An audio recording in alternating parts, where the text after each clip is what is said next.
ఈ రోజు మనకు ఫ్రిడ్జ్ లేకుండా మంచు నిల్వ చేయడం అసాధ్యం అనిపిస్తుంది. కానీ ఆశ్చర్యకరంగా దాదాపు 2000 సంవత్సరాల క్రితం ఎడారి దేశమైన ఇరాన్లో ప్రజలు తీవ్రమైన 40 డిగ్రీల వేడిలో కూడా మంచును నిల్వ చేయగలిగారు. ఇది సాధ్యమైంది ఒక అద్భుతమైన నిర్మాణం వల్ల. ఆ నిర్మాణాన్ని ఎక్చెల్ అని పిలిచేవారు. ఎక్ అంటే మంచు, చెల్ అంటే గుంత లేదా నిల్వ చేసే ప్రదేశం. అంటే ఎక్చెల్ అంటే మంచును నిల్వ చేసే గుహ అని అర్థం. పర్షియన్ ఇంజనీర్లు నిర్మించిన ఈ ఎక్చెల్ నిర్మాణాన్ని పెద్ద గోపురం లాంటి గుంబజ్ ఆకారంలో ఉండేది. ఇది సాధారణంగా 10 నుంచి 15 మీటర్ల ఎత్తు వరకు ఉండేవి. ఈ గోపురం లోపల చాలా పెద్ద భూగర్భ గది ఉండేది. అందులో ఒకసారి 5000 టన్నుల వరకు మంచును నిల్వ చేయగలిగేవారు.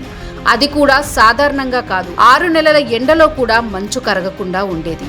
ఇది వినగానే ఒక ప్రశ్న వస్తుంది, ఎడారిలో 40 డిగ్రీల వేడిలో మంచు ఎలా కరగకుండా ఉంటుంది అని. ఎక్చెల్ నిర్మాణంలో ఉపయోగించిన పదార్థం చాలా ప్రత్యేకం. దాన్ని సారూజ్ అనే మిశ్రమంతో తయారు చేసేవారు. ఈ మిశ్రమంలో మట్టి, ఇసుక, బూడిద, గుడ్ల తెల్లసొన, నిమ్మరసం ఇలాంటి పదార్థాలు కలిపి తయారు చేసేవారు. ఈ మిశ్రమం వల్ల గోడలు చాలా బలంగా మరియు పూర్తిగా నీరు చొరబడని విధంగా మారేది. అంతేకాదు గోడలు చాలా మందంగా ఉండేవి. దీంతో బయట వేడి లోపలికి రాకుండా ఉండేది. ఎక్చెల్లో మరో అద్భుతమైన టెక్నాలజీ ఉండేది. దాన్ని సహజ ఎయిర్ కండిషనింగ్ సిస్టమ్ అని చెప్పవచ్చు.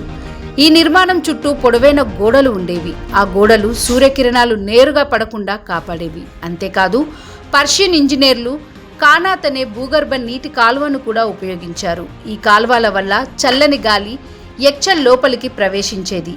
దీంతో లోపల ఉష్ణోగ్రత చాలా తక్కువగా ఉండేది. ఇంకో ఆసక్తికరమైన విషయం ఏంటంటే ఎడారిలో మంచు సహజంగా ఉండదు. కాబట్టి వారు 2 పద్ధతులు ఉపయోగించేవారు. పర్వత ప్రాంతాల నుంచి మంచును తెచ్చేవారు. చలికాలంలో నీటిని పెద్ద గుంతలో పోసి రాత్రిపూట సహజంగా మంచు అయ్యేలా చేసేవారు. ఆ మంచును ముక్కలుగా కట్ చేసి ఎక్చెల్లో నిల్వ చేసేవారు. ఆ కాలంలో ఈ మంచు చాలా విలువైనది. దాన్ని ఉపయోగించి ప్రజలు చల్లని పానీయాలు తయారు చేసేవారు. ఫలాలు మరియు ఆహారం నిల్వ చేసేవారు. రాజులు వేసవిలో చల్లని డిజర్ట్స్ తినేవారు. అంటే ప్రాచీన కాలంలోనే ఐస్ క్రీమ్ లాంటి పదార్థాలు కూడా ఉండేవి. ఇప్పుడు ఆశ్చర్యకరమైన విషయం ఏంటంటే ఈ ఎక్చెల్ నిర్మాణాల్లో ఇలా ఇప్పటికీ ఇరాన్లో నిలిచే ఉన్నాయి. 1000 సంవత్సరాల క్రితం నిర్మించిన ఈ టెక్నాలజీ ఇప్పటికీ ఇంజనీర్లను ఆశ్చర్యపరుస్తుంది. ఎందుకంటే ఫ్రిడ్జ్, ఎలక్ట్రిసిటీ లేకుండా ఎడారిలో మంచును నిల్వ చేయడం నిజంగా ఒక అద్భుతమే. ఇక్కడ అసలు ప్రశ్న మొదలవుతుంది, 2000 సంవత్సరాల క్రితం ప్రజలకు ఇంత అద్భుతమైన శాస్త్రీయ జ్ఞానం ఎలా వచ్చింది? ఇది కేవలం అనుభవంతో వచ్చిన జ్ఞానమా, లేక అప్పటి నాగరికతలు మనం ఊహించిన దానికంటే చాలా ముందే ఉన్నాయా? ఈ ప్రశ్నకు సమాధానం ఇంకా పూర్తిగా తెలియదు. కానీ ఒక విషయం మాత్రం ఖచ్చితం, ప్రాచీన నాగరికతలు మనం ఊహించిన దానికన్నా చాలా తెలివైనవి.